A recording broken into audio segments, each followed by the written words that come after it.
अज्ञानाला दूर करण्यासाठी काही लक्षणात्मक संकेत धर्मशास्त्रामध्ये दिलेले आहे की एक व्यक्ती अशी आहे की जी देवाला प्रामाणिकपणे मानते आणि भजते. एक व्यक्ती अशी असते की जी देवाचं भजन तर करते पण त्याचे परिणाम त्याच्या वागण्यातून परिवर्तित होत नाहीत.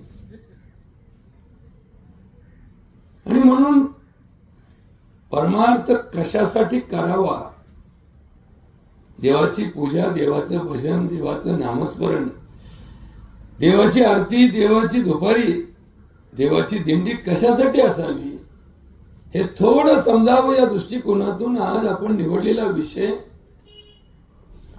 भगवद्गीतेमधील भगवान कृष्णाचा उपदेश आहे. भगवान कृष्ण एका ठिकाणी सांगतात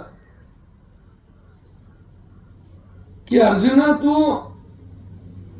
देवाला मानणार आहेस ना, मग तुझ्या ते बदल अपेक्षित आहेत. हे तुला असं वागावं लागेल. कसं? त्या श्लोकामध्ये म्हणतात, सुखे दुखे समे कृत्वा लाभा लाभो जया जय ततो युद्धाय युज्यस्व न त्वं पापम आपनुयात.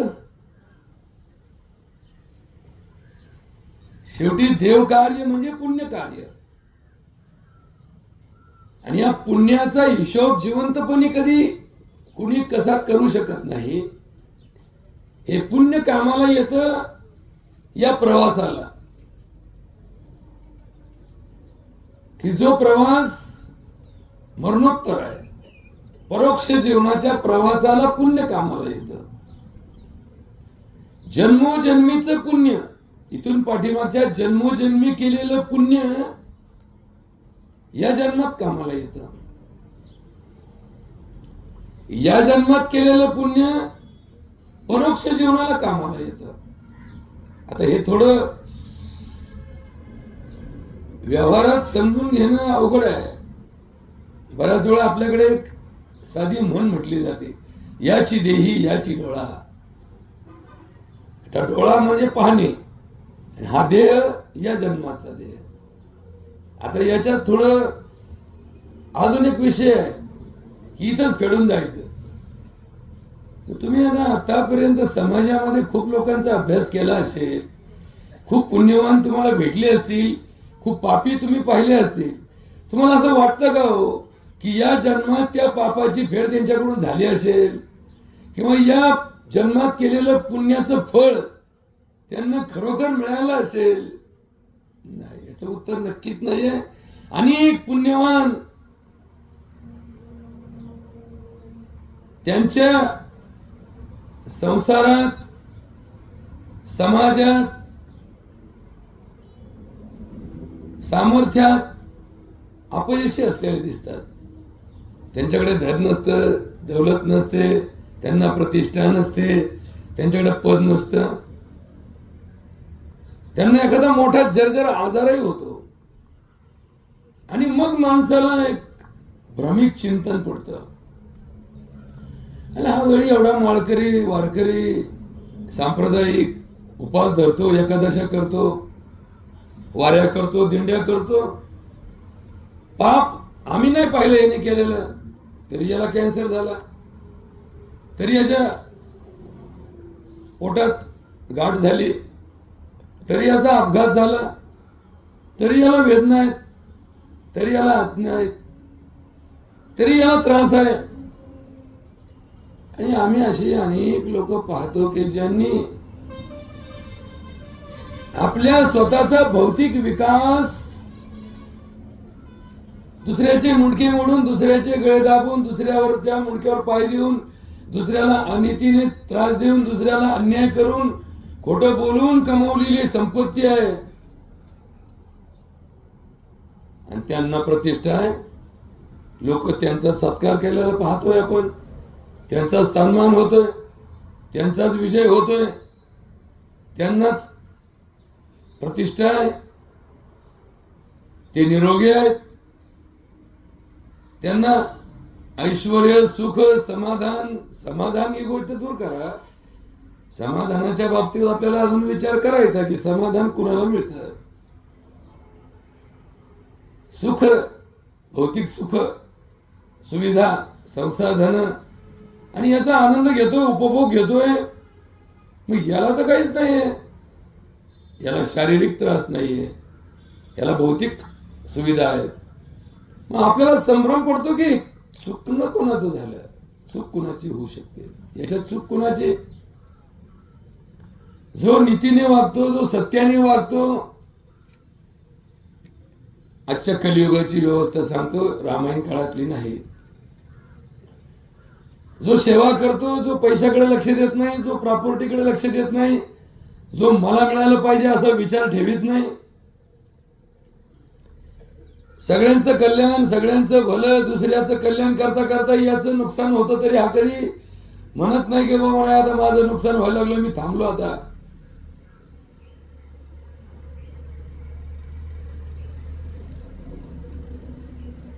मग अशी जी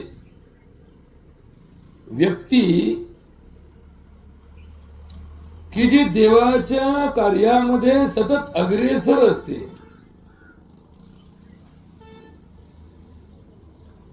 आणि अशी व्यक्ती की जी उत्पन्नाचं साधन देवकार्य सुद्धा सोडत नाही. बरोबर का? दोन व्यक्ती, भिन्नता थोडी जाणणं हा आपल्या धर्माचा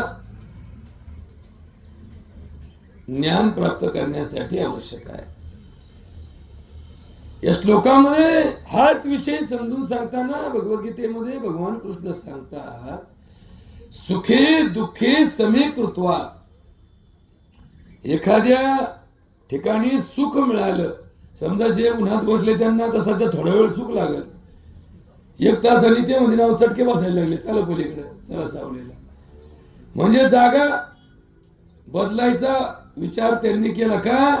कारण सकाळी या जागेवर सुख लागत होतं, दुपारी या जागेवर दुःख लागायला लागलं. मग यांनी काय केलं? जागा बदलली. मग जागा बदलणं, पक्ष बदलणं, परंपरा बदलणं, पैशासाठी नीती बदलणं, म्हणजे हे सगळं बदलणं. बदल हा बदल कशाच्या विरोधात आहे? हा बदल दृढ भावाच्या विरोधात आहे. दृढ भाव. भाव कोणता असतो? दृढ भाव. देह जाओ अथवा राहो, पांडुरंगी दृढ भाव. दिंडीला चाललो, जवळ हवामान चांगलं आहे तोवर पायी चाललो. पाऊस आला गाडीत बसलो, पाऊस उघडला मग पुढे परत चाललो. म्हणजे नाही हे एवढं 4-5 किलोमीटर फक्त म्हणतो बरं का. जसं त्या बँकेमध्ये 1 कोटी रुपयाचा चेक असला तरी 1 कोटी रुपयाच्या शेवटी काय लिहिलं जातं? फक्त हा शब्द कुणी आणला? फक्त. चेक 1 कोटी रुपयाचा आहे का? थोडे झाले पैसे, साऱ्या गावाचं अनुदान तेवढं नसेल, पण चेकच्या शेवटी काय लिहायची पद्धत आहे? फक्त. तसा तो 200 किलोमीटरच्या दिंडीत ज्या वेळेस अशी परिस्थिती, ऊन, वारा, पाऊस, अशी खाण्याची वेळ आली, कधी दिंडीतून गाडीत बसायचा आणि गाडीतून प्रवास करायचा.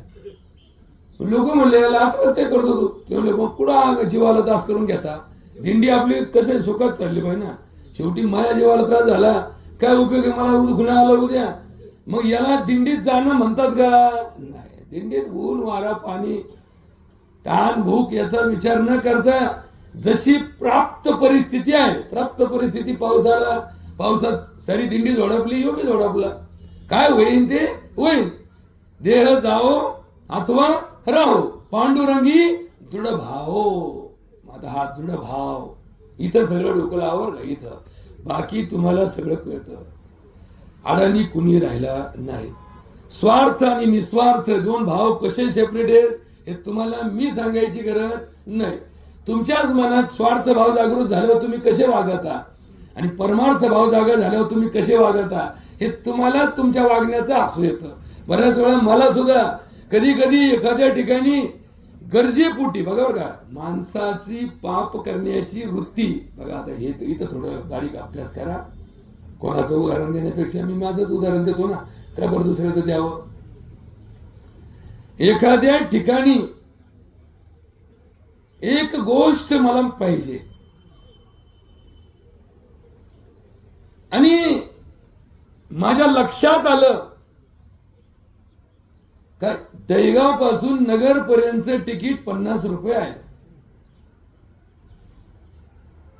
आणि मी हात केला, गाडी थांबली, मी गाडीत बसलो. बघा बरं का, थोडा बारीक आहे का. थोड्या वेळाने ओळख निघाली, कुडाले काय कसे. ते म्हणले डॉक्टर साहेब अहो आमचे मामा तुमच्याकडे ऍडमिट होते तेव्हा तुमचं आम्ही पाहिलेलं आहे. अरे तुम्हीच का ते. अहो बरोबर झालं, आमचं भाग्य. बघा बरं का, आता इथून पुढे नीट आहे का. नगरला मला सोडलं चांदणी चौकात, मी आपली पॉलिसी खिच्यात हात घातला. अहो डॉक्टर साहेब तुमच्याकडून कुठे पैसे घेत असतात का. म्हणलं का बरं. माझ्यामुळं तुला थांबवणं लागलं, मला तुला गाडीत नाही घ्यावं लागलं, मी तुला इथं उतरवण्यासाठी तुला थांबवणे लागलं. अहो उलट माझं भाग्य आहे. बघा बरं का, तो काय म्हणला, उलट माझं भाग्य आहे. आता माझ्या मनात 2 गोष्टी आल्या. हाच म्हणतोय माझं भाग्य आहे, मग कशाला 50 खर्च करता, दाबा खाली. मग मी वर वाढायची नोट परत खाली दाबली. थोड्या वेळाने मी घरी चाललो. म्हणलं अरे काही चुकलं काय आपलं. आता माझं एक मन म्हणलं, भामट्या जर तू इष्टीत बसला असता का तुला 50 चुकले असते. आणि जर तुझं बोलणंच नसतं झालं, जर याचं तुझं बोलणं झालं, यांनी तुला ओळखलंच नसतं आणि तुझी ओळखच नाही, ते मुख्य असतं तू मुख्य असतं, तर तुम्हाला द्यावत नसते लागले, द्यावत लागले असते. मग ओळखीचा गैरफायदा घेऊन तो 50ची झटका दिला. त्याच्याऐवजी तू काय म्हणला असता, माफ करा मला या प्रवासात तुमचं जे मदत मिळाली, उलट तुमच्या गाडी मिळाल्यामुळे माझा अर्धा तास वाचला, तुमचेच माझ्यावर उपकार आहेत.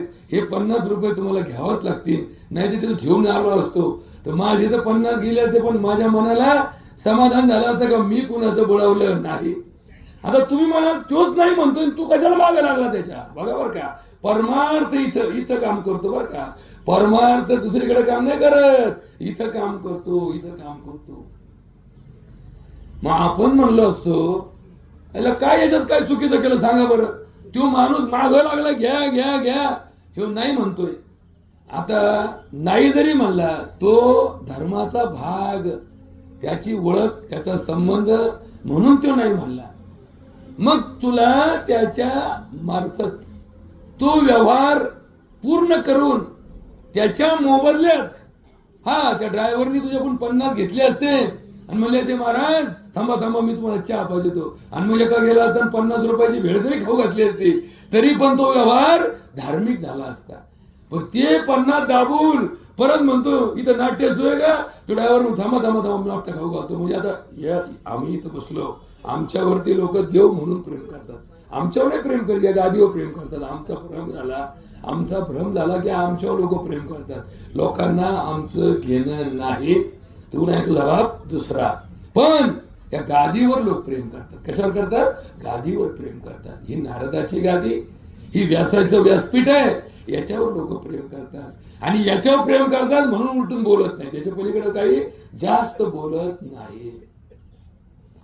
मग व्यवहारात प्रत्येक ठिकाणी अशीच परिस्थिती जेव्हा निर्माण होते, तिथं तुमची डिग्री कोणती, हरिभक्त परायण, वारकरी, माळकरी, गण लावणारा, बुक्का लावणारा, गण लावणारा, चंदन लावणारा, एकादशा धरणारा, भजन करणारा, देवाची स्तुती करणारा, देवाची आरती करणारा, देवाची षोडोपचार, पंचोपचार, अभिषेक, महाभिषेक, मस्तकाभिषेक सगळं पूजा करणारा भक्त, त्याची परीक्षा देवळात नसते, त्याची परीक्षा दिंडीत नसते, त्याची परीक्षा भजनात नसते, त्याची परीक्षा व्यवहाराच्या त्या मुद्द्यावर असते का जिथं देता घेता काम होतं.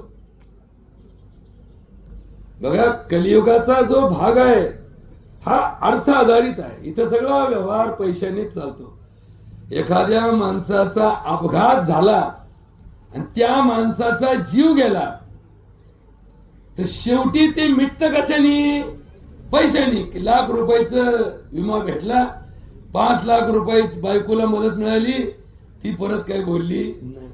मग अशीच श्रावण बाळाला जेव्हा राजा दशरथाकडून हत्या झाली अपघाताने, मग ते प्रकरण पैशाने मिटलं का? मिटवता नसता आलं का? आलं असतं ना. राजाकडे काही कमी होतं का? राजा म्हणला असता, आता श्रावणा तुला आता एवढं मोठं साम्राज्य देतो, पण ते मिटलं का? नाही. परमार्थामध्ये पैशानी काहीच मिटत नाही आणि व्यवहारात पैशाशिवाय काहीच होत नाही. मग आता व्यवहार आणि परमार्थ याची सांगड घालायची कशी? हे जुळवायचं कसं? परमार्थ परमार्थाच्या जाग्यावर आणि व्यवहार व्यवहाराच्या जाग्यावर. व्यवहारात लोकांचे मुंडके मोडायचे, व्यवहारात लाटायचे आणि इकडं परमार्थात वाटायचे. व्यवहारात 2 लोकांना असे टाकायचे का त्यांची वासना ठेवायची नाही आणि इकडं परमार्थात 2 दिंड्या अशा जीव घालायच्या का लोकांनी परत येताना नाव काढलं पाहिजे, खरंच काय दिंडी घातली होती भाऊ, काय दिंडी घातली होती. अरे मग ही कोणती तिथं? ही कोणती पद्धत? ही कोणती परंपरा? ही कोणता विषय? विषय तो त्यांचा झाला नारायण, न आवडे जन धन माता पिता. बघा जाग्यावर या बरं का. बाप असू दे ना. आपण जेव्हा तुम्ही जनसेवा करायला निघता ना तेव्हा बाप सुद्धा महत्वाचा नाही. जनसेवा, जनसेवा हीच ईश्वर सेवा. माधव सेवा म्हणजेच मानव सेवा, मानव सेवा म्हणजेच माधव सेवा. समस्त सजीव सृष्टीमध्ये सजीवांची जी आहे सृष्टी, इथे सजीवाच्या जीवाला धक्का न लावता जगणं म्हणजे अहिंसक जगणं. बरं का, आता थोडं बारीक आहे का बरं का. अहिंसा ही परमो धर्म. हा अहिंसा, अहिंसा म्हणजे काय? आपण कुठं तलवारी घेऊन लोकांना कापायला चाललोय? आपण कुठं खाटकावणी लगेच एखाद्याचं मुंडकं ठेवलं त्याच्यावर खटक. हिंसा ही फार मोठी विशाल संकल्पना आहे. थोडं बारीक आहे का बरं का. तुम्ही मोठी माणसात, या गावाचं पारमार्थिक चिंतन मोठं आहे, पण याला व्यवहारात घुसवायची थोडी संकल्पना पुढे आणतो म्हणजे काय होतं, ऑटोमॅटिक माणूस जागे होतो. पुस्तकं शिकलेला डॉक्टर प्रत्येक वेळेस व्यवहारात डॉक्टर की पेशात सक्सेस होतो असं नाही. मी असे लय डॉक्टर पाहिले की पुस्तकात त्यांना देशात पहिला नंबर आला आणि प्रॅक्टिसमध्ये त्यांच्याकडे कुत्र जाईना आणि असे कित्येक रडत खडत पास झाले. इथं त्यांच्याकडे गर्दी मावाना. का बरं? व्यवहार हा फक्त तुम्हाला 2 गोष्टी येतात याच्यावर चालत नाही. तुम्ही वागतं कसा, तुम्ही बोलते कसा, तुमची पद्धत कशी आहे, एखाद्या आडीनडीला तुम्ही कसे वागलात. नाहीतर माझं डॉक्टरकीचं दुकान आहे, दुकानच म्हणतो त्याला, दुकानदाराचे डॉक्टर. व्यवसाय आहे ना, व्यवसाय म्हणजे दुकानदार. शब्द गोंडस वापरला म्हणजे लगेच गोंडा येतो असं नाही. गोंडस शब्द वापरून याच्यातून शेवटी काय करायचंय, टाकाटाकीचे ना, दुसरं काय याच्यामध्ये. जगामध्ये एक वाक्य लक्षात ठेवा, शेती करणारा शेतकरी सोडून बाकी सगळे धंदे टाकाटाकीचे. बाकी कोणाकडे जाण, कुठे जाण, कोणा संग बोला, तुम्ही कोणताही धंदा दाखवा तुम्ही मला. म्हणा डॉक्टर साहेब बघा बा मी धंदा आणला, हा धंद्यावाला आणला आणि दाखवा टाकाटाकी कुठे. वाक्य नीट आहे का. शेती करणारा शेतकरी सोडून बाकी कोणाला घेऊन या माझ्यासमोर, मी तुम्हाला दाखवतो कोणा टाकलं, कधी टाकलं. त्याच्याशिवाय तो धंदा चालणारच नाही. उद्या पेशंट कडून मी ठरवलं की रुपया घ्यायचा नाही, उलट माझ्याकडे आलेल्या पेशंटला 10 रुपये द्यायचे आणि त्याची पूर्ण औषधं सगळं सेवा करायची. माझी प्रॉपर्टी किती दिवस टिकन द्यायला, 2 महिने, 4 महिने, 6 महिने. लोकांना एकदा कळलं का हे तिकडे सगळं फुकाट भेटायचं, 10 भेटतात, अशी लाईन लागल. काय देव आहे, काय देव आहे, हा देव किती दिवस याचं डबडं वाजूस. तर एकदा का म्हणला आता माझ्याकडे काही राहिलं नाही, आता मला 10 रुपये देत चला. लोक म्हणजे येऊ नये याचा बाप दुसरा, चला. लोकांना मानसिकता लक्षात ठेवा. जाहीर स्कीम कुणी केली? तुम्हीच केली. मग या स्कीम निपटायची जबाबदारी कोणाची? तुमचीच ना जबाबदारी. कापड बाजारात गेल्यानंतर बऱ्याच वेळा हसू येतं. शर्ट च्या कापडावर पॅन्टचा पीस फुकाट फुकाट. म्हणलं का लोक करतो. म्हणलं का बरं? ते म्हणले अहो चड्डीचं कापड घेतलं का शर्ट फुकाट भेटतोय.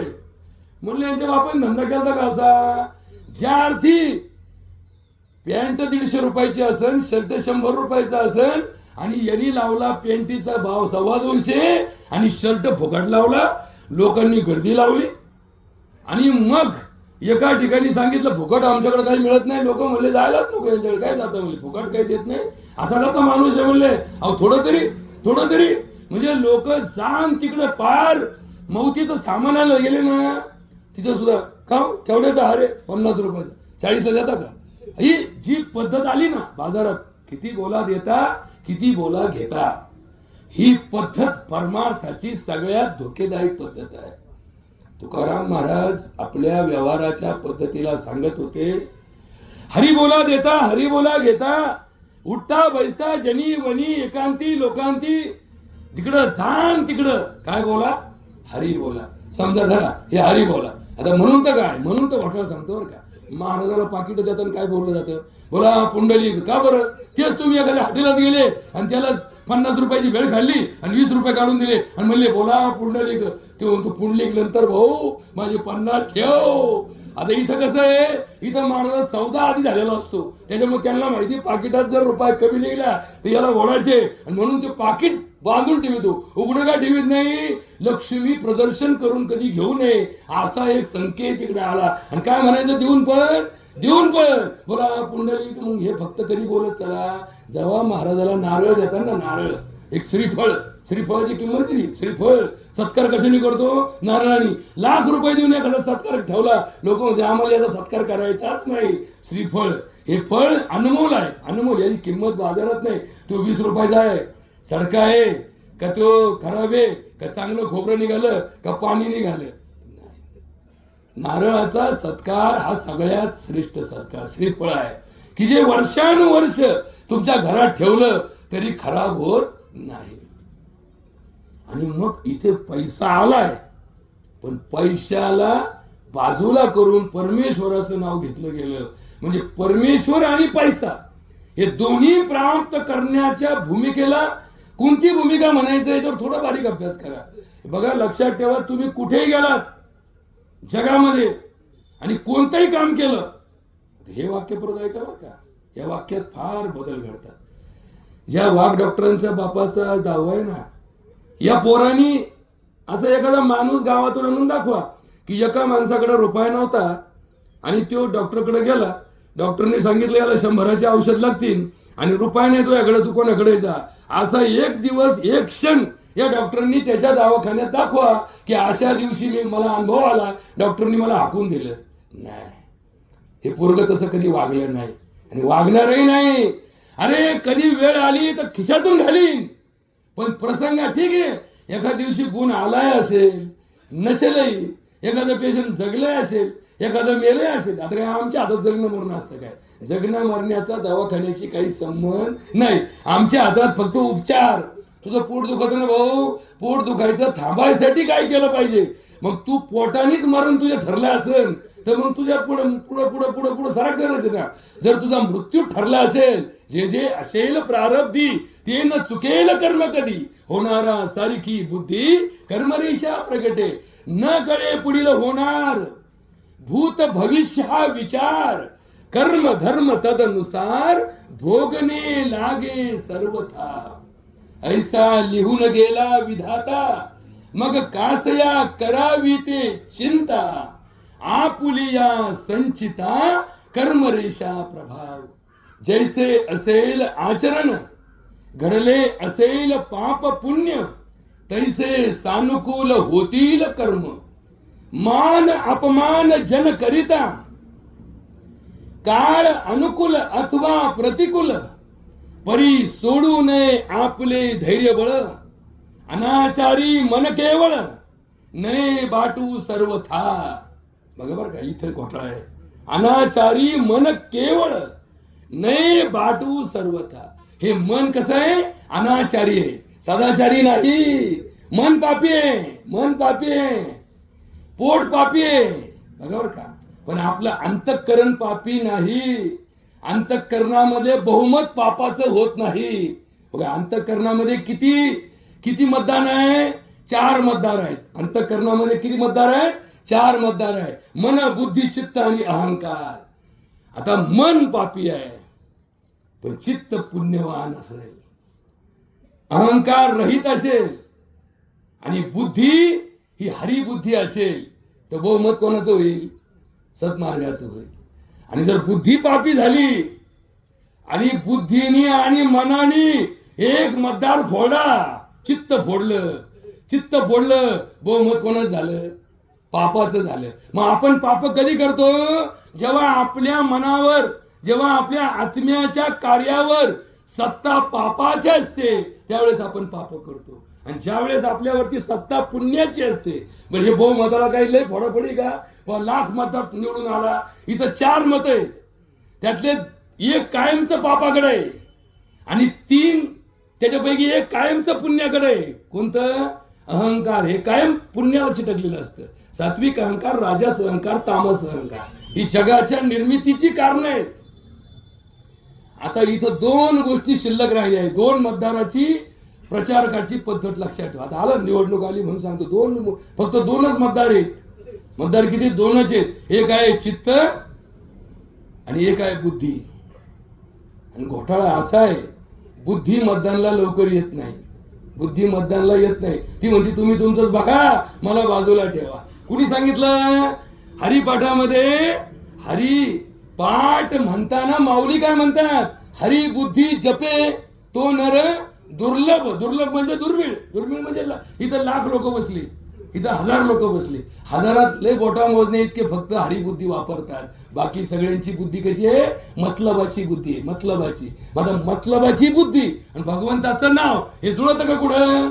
म्हणजे या पडतानाच हरभरा पेरायचा, या पडतानाच पाणी द्यायचं. तुमच्या बापांनी शिकवलं का धंदा असा? नाही. म्हणजे नीट ऐकून घ्या माऊली म्हणले माही भरताना भरतो मी. आता यालाच माहित नव्हतं की याला इकडं यांनी मोकळं फरा ढाकलं आणि तिकडं त्यांनी पेरून फरा ढाकलं. आता फरा ढाकल्यावर काय दिसतं का वरून? का कुठं पेरलंय? पोरवं गेलं, रात्री अंधारात मोटर चालू केली आणि जिकडं मोकळं फरा ढाकलं होतं त्याच परतानात पाणी सोडून दिलं. पुढच्या आठवड्यात गेला मला काही रोका ना भाऊ. अरे मला भाऊ पेरलं या परतानात, मरलं या परतानात. तुझ्या बापाने शिकवलं का उगायला? नीट ऐकून घ्या, जबाबदारीने बोलतो. कारण मी काही हरिभक्त परायण नाही, मी काही महाराज नाही, पण मी महाराजापेक्षा कमी नाही हे लक्षात ठेवा. याच्यापेक्षा जास्त काय बोलायची मला गरज नाही. समजून घ्या, विषय नीट समजून घ्या. शेवटी विषय प्रवचनात जेव्हा घेतला जातो तो माणसाच्या वागण्यात बदल घडणारा नसेल तर ते प्रवचन व्यर्थ आहे, तो तास व्यर्थ आहे. जर तुमच्यात बदलच घडणार नाही तर तुम्ही ऐकून काय केलं? फक्त माझा 1 तास वापर केला. पे अँड यूज म्हणतो ना आपण, पे अँड यूज. त्याच्यामुळं मी पे अँड यूज मधला नाही. मी कोणाकडून रुपया घेत नाही. आता जेव्हापासून मी सरपंच झालो जखणगावचा तेव्हापासून मी एक स्कीम काढली. मी प्रवचनाला जातो पण त्या घराला सांगतो मला रुपया देऊ नका, कारण मला माझ्या धंद्यातच लय भेटत आहे. मी नाही म्हणलं तरी लोक आणून कोंबी देत. म्हणले नाही फुकटचा गुर येत नाही आणि बरंच कोंबी देत. आता मला माहिती आहे फुकटचा येतो, इकतचा येतो, कशाचा येतो. तुम्ही एखाद्या ठिकाणी अन्नदानात जेवले म्हणून पोट भरत नाही असं होत नाही. आणि तुम्ही हॉटेलात लय मोठं मेनू कार्ड काढून खाल्ले आणि एखाद्या ठिकाणी स्कीम लावली की बा 100 रुपयात फुल जेवण म्हणून 2 चपात्या जास्त तुमच्याच्याने चिरणार नाही. जर चिरायचा प्रयत्न केला तर दुसऱ्या दिवशी दवाखाना सोडून दुसरं काही वाटायला येणार नाही. म्हणजे बघा, न्यूनही पुरते अधिकही सरते, हे संसाराचं नियम सांगितला माऊलींनी. मग जेव्हापासून सरपंच झालो तेव्हापासून एक नियम केला. गरीब कुटुंब, मध्यम कुटुंब आणि श्रीमंत कुटुंब. जर गरीब कुटुंब असेल तर त्यांनी काय करायचं? 2 बाकडे विकत आणायचे. बाकडे, त्या बाकड्यावर तुमच्या घरातला जो गेला, कारण 10 त्याच्याच घातले जातात की ज्याच्या घरात माणूस जातो. इथं काय दुसरी स्कीम लागू आहे का? जिवंतपणी कोणी 10 घातले का? नाही. मग जो कोणी गेला त्याच्या नावाने 2 बाकडे आणायचे, त्याचं स्मरणार्थ नाव टाकायचं.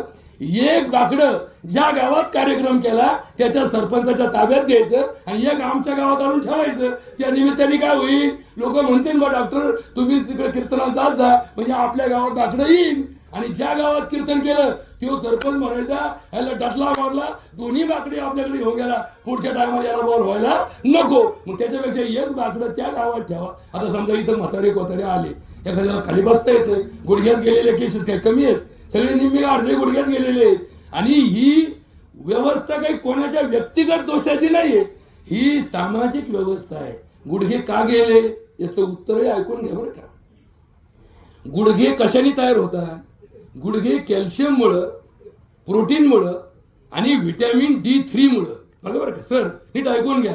व्हिटॅमिन D3 असल्याशिवाय गुडघं तयार होत नाही. समजा तुम्ही माल कालवायला वाळू आणली, पाणी आणलं आणि तुमच्याकडे सिमेंटच नाहीये, तर तुमचं बांधकाम होणार नाही. त्याच्या उलट तुमच्याकडे वाळू नाहीये पण सिमेंट आहे आणि पाणी आहे, तुम्ही म्हणाला असं करू ना, सिमेंट आणि पाणी जरा 4 इंच धरायचं तर अर्धा इंच धरू आणि पडदी तयार करू. नुसत्या सिमेंटाची पडदी केली ती त्या 4 फुटाला भारी भरली. तशी आपल्या गुडघ्याची जी पडदी आहे बघा, आता MRI केलेले लोक बसतील इथं, MRI करून आले आणि गुडघे बदलायला रट्टात लावलाय आमच्या लोकांनी. गुडघे बदलून देतो, फुकाट देतो स्कीम. फुकाट म्हणलं का माणूस जाऊन बसला. या कोरोनामध्ये ज्यांनी योजनेचा फायदा घेण्याचा प्रयत्न केला की माझी कॅशलेस फॅसिलिटी आहे, गावात तपासलं शानमध्ये, नाकात काडी घातली, आता ती काडी अशी घातली का ती पॉझिटिव्ह आली, म्हणलं काय घाबरायचं नाही, माझी कॅशलेस आहे, 50 लाखाची कॅशलेस आहे. हे जे गेले ना, हे परत मौतीला सुद्धा गावात आले नाही. लोक म्हणायचे तुझं काही दुखत नाही, जाऊ नको, अहो नको नको म्हणले. असं मला कळालं की नंतर माणसाची खराब होत तब्येत. आता तुमच्या च्यानी आमच्या च्यानी कोणाच्यानीच हे लक्षात आलं नंतर की याच्यात जे काही आहे ते ज्याच्या त्याच्या पद्धतीने तो आजार हळूहळू कमी होत चालला आणि हळूहळू वाढत चालला. काहींचे आजार हळूहळू वाढत चालले, ते थांबवता आले नाही, आणि काहींचे थांबवण्याचे प्रयत्न संपल्यानंतर हळूहळू थांबायला लागले. 25 वाले जिवंताची यादी तुम्हाला देतो. 25 स्कोर, 25/25 म्हणजे 100% शरीर फुफ्फुसाचं भाग व्यापलेला करोना. मी तुम्हाला यादी देतो, ते लोक जिवंत आहेत. आणि 0% ज्यांना पाहिलं गेलं त्यांच्या मौती करायला घरचे नातेवाईक नव्हते. हे सगळं जर पाहिलं तर फक्त आपल्या हातात एकच आहे, सेवा. सेवा सोडून त्याचं फलित आपण जर आपल्याकडे घेतलं, हा सगळ्यात मोठा विषय आहे. बघा, या विषयाला धरूनच परमार्थाची किंमत आपल्याला कळत नाही. बघा, एक गोष्ट लक्षात ठेवा, या जगात संख्यांचा सत्कार्यवाद का वैशेषिकांचा सृष्टी उत्पत्तीवाद का चार्वाकाचा नास्तिकवाद, याचं चिंतन किती महत्वाचं आहे याच्यापेक्षा या जगात श्रेयवादापासून दूर कसं जायचं हे समाज जोपर्यंत शिकत नाही तोपर्यंत परमार्थाचा लवलेशही त्याला शिवत नाही. श्रेयवाद, डॉक्टर म्हणतो माझ्यामुळं तू नीट झाला, वकील म्हणतो माझ्यामुळं तू निर्दोष सुटला, दुकानदार म्हणतो माझ्यामुळे तुला सामान मिळलं नाही तर गावात तुला काहीच भेटलं नसतं, हे सगळ्या जिन्सा माझ्याकडे आहेत म्हणून तुझी गरज भागली. ड्रायव्हर म्हणतो मी तुला आणलं म्हणून तुला पोहोचता आलं, नाही तर तुला पोहोचताच आलं नसतं. बघा बरं का, नीट ऐकून घ्या. प्रत्येक जण मी किती श्रेष्ठ आहे, माझ्यामुळे जगात किती कामं होतात आणि मी केलं नसतं तर काहीच झालं नसतं, या भ्रमात जगतात. नुसते जगतात नाही, याच भ्रमात बोलतात. हा भ्रम दूर करायचा असेल तर परमार्थाची तातडी शिवाय पर्याय नाही. करावी तातडी परमार्थाची. तो का म्हणे इह लोकीच्या व्यवहारे नका डोळे धुरे भरवणी राहो. आता हे थोडं बारीक समजून घेण्याची गरज आहे की हा श्रेयवाद थांबेल कधी. समजा एखाद्या माणसाच्या लग्नानंतर त्याला मुलगा झाला,